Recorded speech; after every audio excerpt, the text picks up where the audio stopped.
Assalamualaikum, salam sejahtera dan salam Malaysia Madani. Pohon jambu tidak berduri, tumbuh dekat bunga melati.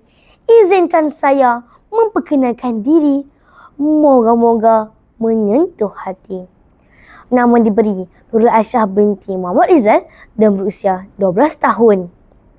Saya merupakan anak didik Sekolah Kebangsaan Bayan Maru yang terletak di Pulau Pinang. Kod sekolah saya ialah PBA 3014. Pada masa lapang, saya akan memanfaatkan masa tersebut dengan membaca komik, novel maupun buku cerita. Jadi, saya amat teruja kerana dalam video ini saya akan berkongsi serba sedikit tentang sebuah buku yang pernah saya baca yang berjudul Kerayang Bercakap Besar. Buku ini dihasilkan oleh Nur Azim Jaafar dan diterbitkan oleh syarikat Quality Book Sdn Bhd pada tahun 2015. Jadi, mari bersama saya kita mengamati lebih mendalam lagi tentang buku ini. Di dalam sebuah hutan yang aman damai, terdapat seekor kerang yang terkenal kerana sikapnya suka bercakap besar. Dia sering mendakwa dirinya ialah paling kuat, paling bijak dan paling pantas. Apabila dia melihat kehebatan haiwan lain, dia pasti akan berkata, "Aku lebih hebat daripada itu." Kata-kata tanpa bukti ialah seperti ting kosong yang kuat bunyinya. Haiwan-haiwan lain merasa tidak senang akan sifatnya. Lalu, mereka mencabar si kera untuk menunjukkan kehebatannya.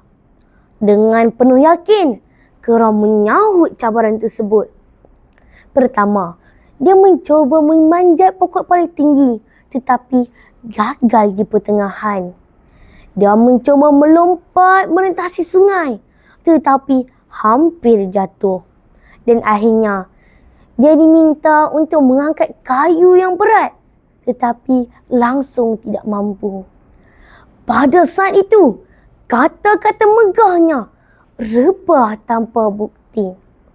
Kera berasa sangat malu. Dia akhirnya sedar bercakap besar tanpa kemampuan akan memalukan diri sendiri. Dengan penuh keinsafan, kera memohon maaf dan berjanji akan mengubah sikapnya menjadi lebih rendah diri. Dalam cerita ini menunjukkan sifat rendah diri ialah kekuatan, bukannya kelemahan. Nilai murni yang sangat jelas dalam buku ini ialah kesederhanaan, kehormatan dan kejujuran. Orang yang bijak tidak perlu meninggikan suara untuk menunjukkan kehebatannya. Pengajarannya cukup jelas, iaitu janganlah bercakap besar kerana mulut boleh jadi punca kejatuhan diri sendiri. Bak kata peribahasa, sepandai-pandai tupai melompat, akhirnya jatuh ke tanah juga. Sehebat mana pun seseorang, jika ia sombong, pasti akan tersilap melangkah. Kita juga perlu ingat, kerana mulut badan binasa, iaitu kata-kata yang tidak dijaga boleh memakan diri sendiri. Dalam masa yang sama, amalkan sikap diam ubi perisi, tidak perlu nak riuh tetapi penuh dengan isi dan kualiti.